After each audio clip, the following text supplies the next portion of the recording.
Chapter 1. 1. Maximize minimal potential. I sat among thousands of combat veterans in a packed Kansas City Convention Center for the 2018 Veterans of Foreign Wars (VFW) National Convention. I wasn't just an active member, I was their guest. I'd been flown in to receive the VFW's prestigious Americanism Award, an annual honor for those who demonstrate a commitment to service, patriotism, the betterment of American society, and helping fellow veterans. The most famous past recipient was one of my heroes. Senator John McCain survived 5.5 years as a POW during the Vietnam War. I've always admired the courage he exemplified back then, and throughout his very public life, he continued to set the standard for how I believe men should handle hard times. Now my name was going to be alongside his. I was about to receive the greatest honor of my life so far. I should have been proud as hell instead of confused as fuck. For over an hour, I sat in the audience between my mother, Jackie, and my uncle, John Gardner. That's a lot of time to contemplate the meaning of the moment, and all I could come up with were the reasons that I shouldn't be there. That nobody should know the name David Goggins, much less put me in the same sentence as Senator McCain. Not because I didn't earn my spot, but because the circumstances that life served me should never have led me here. Sure, I'm a winner now, but I was born a loser. There are a lot of born losers out there. Every fucking day, babies are born into poverty and broken families, like I was. Some lose their parents in accidents. Others are abused and neglected. Many of us are born with disabilities, some physical, others mental or emotional. It's as if every human being is issued their own personal piñata just for making it out of the womb alive. No one gets a sneak preview of what's in their piñata, but whatever it is will set them up one way or another. Some of us smack that fucker open and sweet things rain down. Those are the ones who have it relatively easy, at least at first. Some are empty as a dry well. Others are worse than empty. They're packed with nightmares, and the haunting begins as soon as the baby takes its first breath. That was me. I was born into a terror dome. As the speakers took their turns on the mic, I was deep in my own dark cave, reliving the countless bloody beatings my father dealt to my mother, my brother, and me. I watched us escape to Brazil, Indiana, only to settle just 10 miles from an active chapter of the Ku Klux Klan. And guess where those motherfuckers sent their kids to school? I recall the steady flow of racist threats from some of my classmates and how I cheated my way through school and learned nothing. I thought of my mother's fiancé, Will Moth, a would-be father figure who was murdered before he could become my stepdad. I recalled my repeated attempts at the Armed Services Vocational Aptitude Battery, ASVAB, a standardized test required for all military recruits, to fulfill my dream of becoming a pararescue man. After I finally passed that dreaded test and enlisted, I quit pararescue training when the water evolutions became too hard. That brilliant decision ultimately led to me becoming a 300-pound graveyard shift exterminator at Ecolab, raking in $1,000 a month at 24 years old. I was a shell of a man at that point, with no self-esteem or self-respect. I was still haunted by the same old demons that had tailed me from birth, and the harsh reality was that I lacked everything I needed to become the man I wanted to be. Mind you, I wasn't thinking about all of that to punish myself. I was sifting through the files, searching for the catalyst, the moment that restarted the fire and ignited something primal inside me. I needed to remember exactly how and when I flipped the script and managed to build a life of honor and service, but I kept coming up empty. I was so deep in my brain cave I didn't even hear them call my name. I wouldn't have reacted at all if my mom hadn't nudged my arm. Even now, I don't remember walking up the stage steps with her because I was still floating between my past and my disorienting present. I heard them read my resume, detailing the money I'd raised for veteran causes and the objectives I'd met over the course of my career. Before I knew it, they put a medal around my neck and the audience was on their feet applauding. That was the surest sign yet that this born loser had been reborn somewhere along the way. That there had been a moment that sparked my metamorphosis. When it was my turn at the microphone, I gazed out at all the unfamiliar faces. Members of a brotherhood and sisterhood that I will always be a part of. The fact that this recognition came from them was the deepest honor, but I didn't know how to thank them. I was a sought-after public speaker by then, comfortable in front of crowds large and small. Factor in my work as a recruiter for the military, and I'd been a professional public speaker for over a decade. I really got butterflies, but that summer day in Kansas City, I was nervous as hell and my mind was still clouded. I tried to shake it off and started by thanking my grandfather, Sergeant Jack. He would be the proudest man in the world to see me up here right now, I said.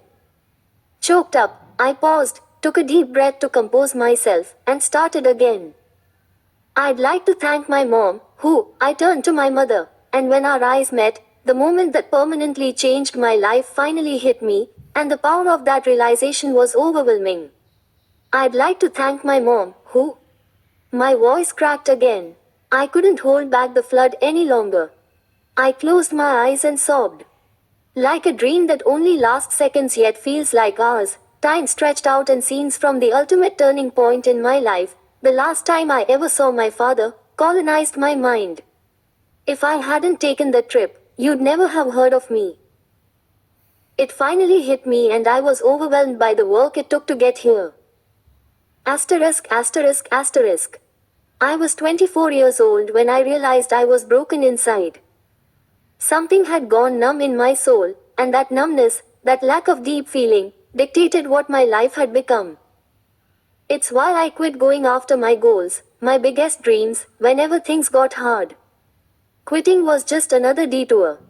It never bothered me much because when you're numb, you can't process what's happening to you or within you. I didn't know the power of the mind yet, and because of that I had ballooned into a fat ass and taken a job as a cockroach sniper in restaurants. I had my excuses, of course. My numbness was a survival mechanism. It had been beaten into me by my father. By the time I turned 7, I developed a POW mindset. Going numb was how I took my beatings and maintained some level of self-respect. Even after my mother and I escaped, I continued to be stalked by tragedy and failure, and numbness was how I coped with the fact that losing was all I ever knew. When you're born a loser, your goal is to survive, not thrive. You learn to lie, to cheat, to do what it takes to fit in. You may become a survivor, but it's a miserable existence. Just like the cockroaches I was assigned to kill, you find yourself scurrying in from the shadows to claim the bare necessities while hiding your true self from the light at all costs. Born losers are the ultimate cockroaches.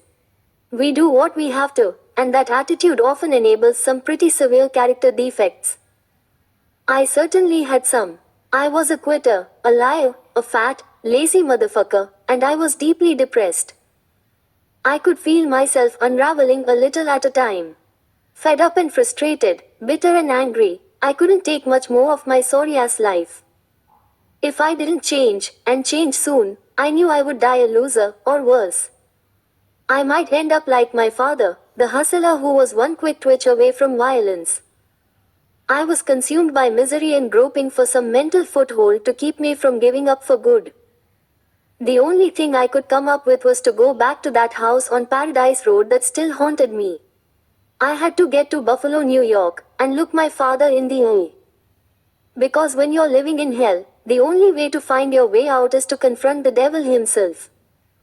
I was hoping to find some answers that would help me change my life. That was what I told myself, anyway, as I crossed into Ohio from Indiana and veered northeast. I hadn't seen my old man in 12 years. It had been my decision to stop seeing him.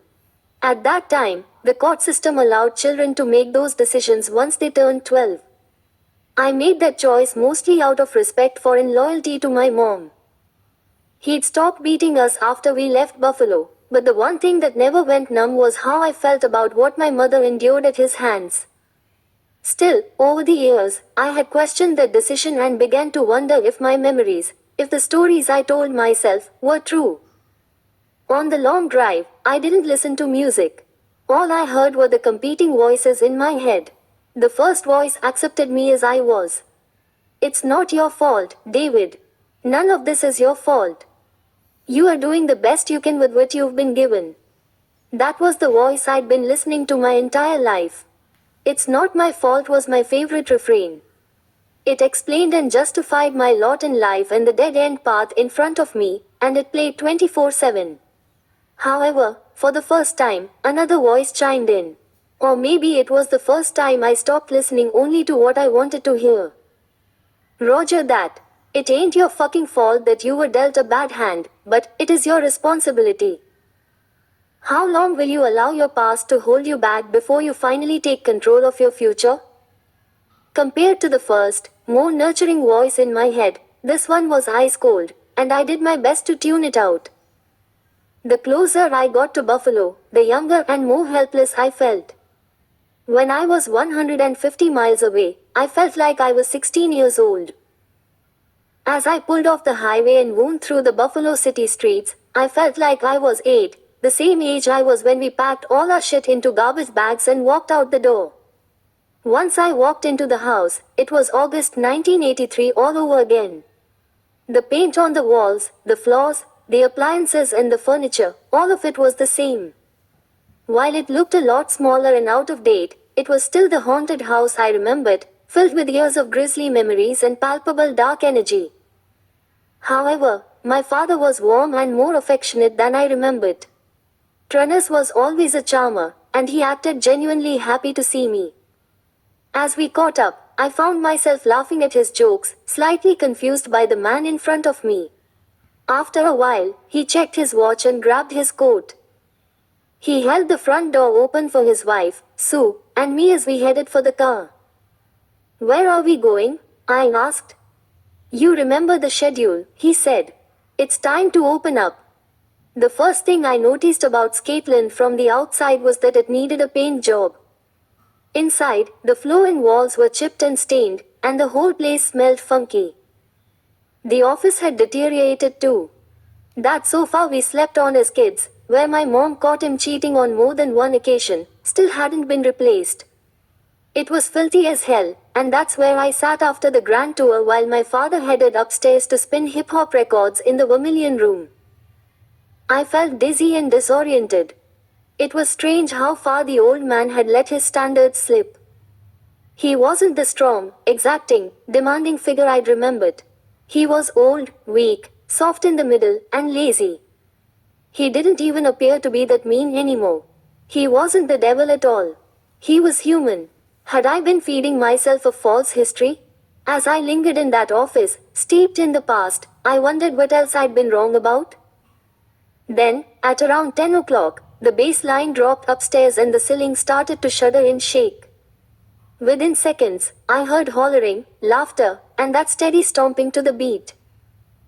In the same way a song can take you back to a distinct time and place, that thumping bass returned me to my darkest days. I'd been funneled into a relapse of my childhood nightmare. I closed my eyes and saw myself as a first grader, tossing and turning on that very couch, trying to sleep after working all night and not being able to get more than a wink. My mother was there too, struggling to paper over our pain with home-cooked dinners prepared on portable electric burners in the cramped office. I saw the helplessness and fear in her eyes, and it brought back all the stress, pain, frustration, and depression that came with it. Those memories were real. There was no denying it. I was disgusted to be sitting on that couch. I was sickened to have let my guard down and enjoyed my father's company, even for a few minutes. I felt like I was doing a disservice to my mother, and the longer I sat there and watched the ceiling shake, the more rage rose up inside until I was on my feet and racing up a back stairwell into the Vermilion Room, where my demon was slurping whiskey, the smoky elixir that gave him his power. As a kid, I really saw the space in full bloom, and while it had lost most of its shine, it was still happening. What was once a glitzy nightclub serving funk to a well-dressed crowd had become a packed dive bar flush with hip-hop. Turnus was in the DJ booth orchestrating the energy, spinning records, and sucking down scotch after scotch until closing time. I watched him work, drink, and flirt, and the more wasted he became, the more my memory synced with reality. After locking up, I drove us all to Denny's for an after-hours breakfast, just like old times. More than 15 years had passed, yet the ritual remained the same as ever.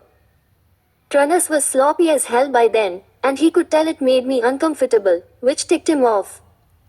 While we waited for our food, he glared at me as he dissed my grandparents and claimed they were responsible for the breakup of his family. Liquor always brought his ugliness out, and I'd heard that argument so many times before, it didn't have much effect on me. But when he started in on my mom, I wasn't having any of it. "Don't go there," I said quietly. But he didn't care.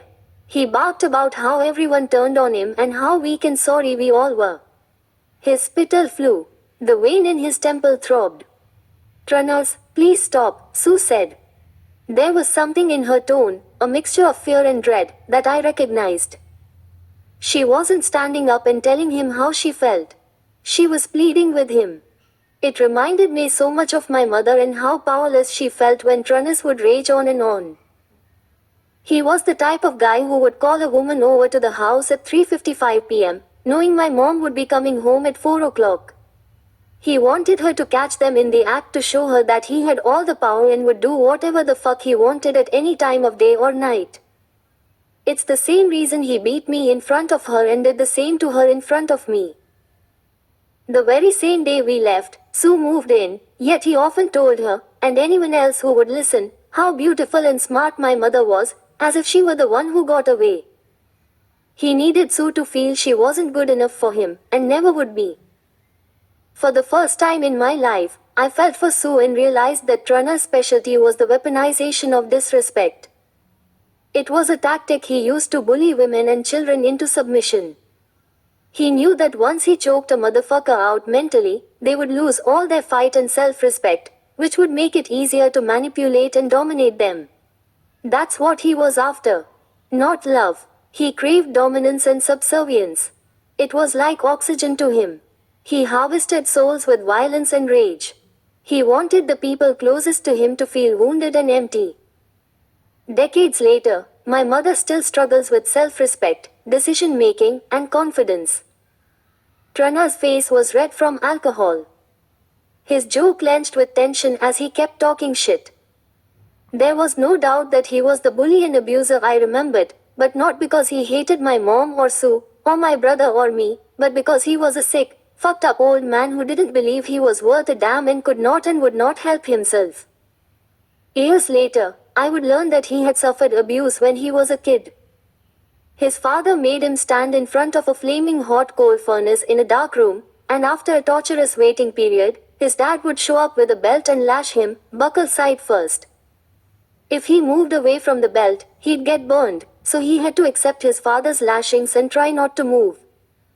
He never dealt with his trauma, those memories festered into demons, and before he even knew it had happened, the victim became the abuser. Whenever he got drunk and the party died down, he self-soothed by picking on people weaker than him. He beat them up. He ran them down. Sometimes, he threatened to kill them.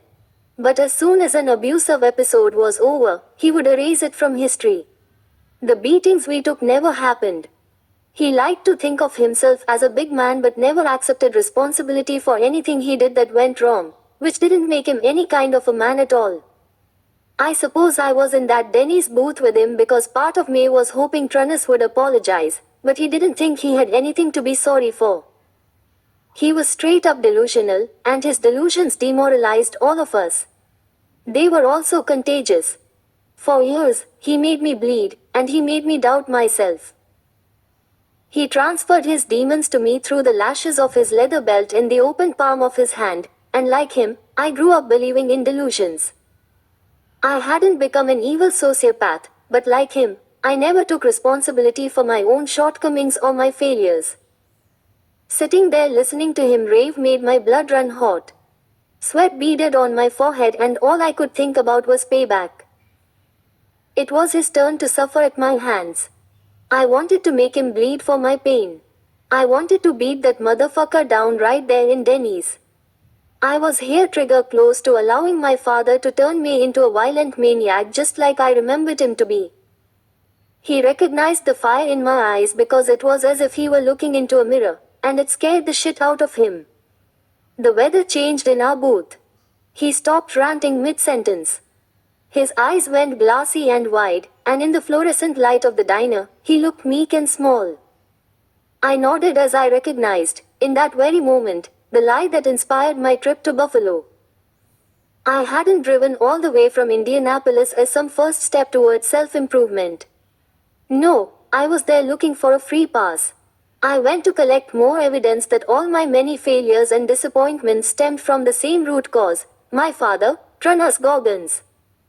I'd been hoping that everything I'd believed all those years was true, because if Trunas was indeed the devil in disguise, that gave me someone to blame, and I was looking for a cop-out. I needed Trunas to be the flaw in my existence in order to claim the lifetime warranty on my get-out-of-jail-free card. Trunas was flawed, all right. He showed me that all over again. But he wasn't my flaw. The second voice was right. Unless I took responsibility for my demons, the ones he put on me, I had no shot at becoming anything other than a perpetual loser or another miserable hustler like him. When the food arrived, Trunas stuffed his face while I reflected on how much power I'd given him over the years. It wasn't his fault I experienced racism or barely graduated high school. Yes, he beat me and my brother up and tortured my mother.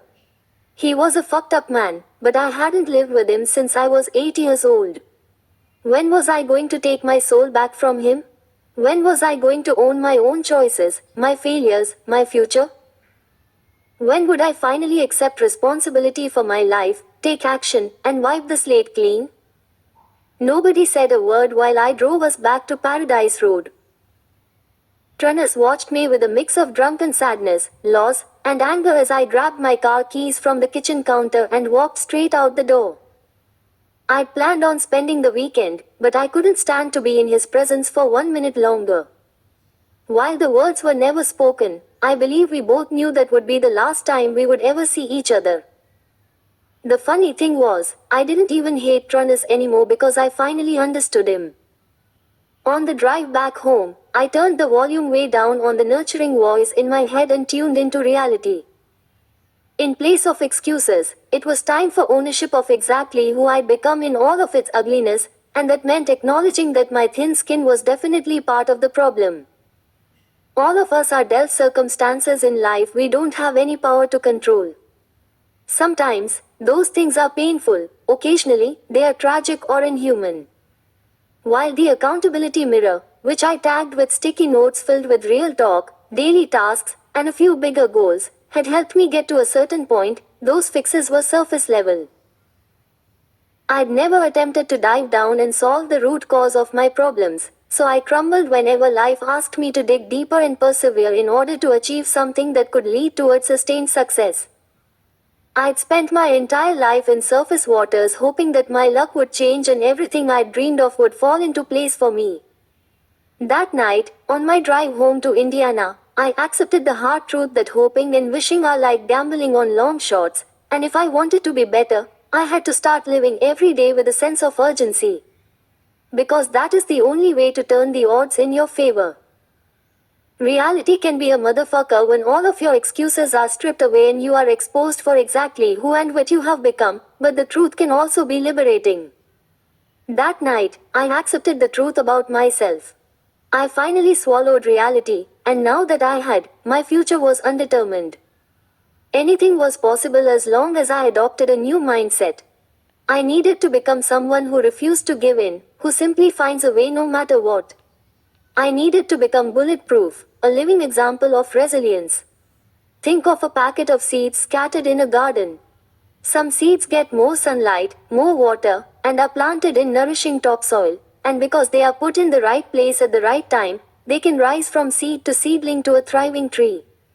Seeds planted in too much shade or that don't get enough water may never become anything at all unless someone transplants them, saves them, before it's too late.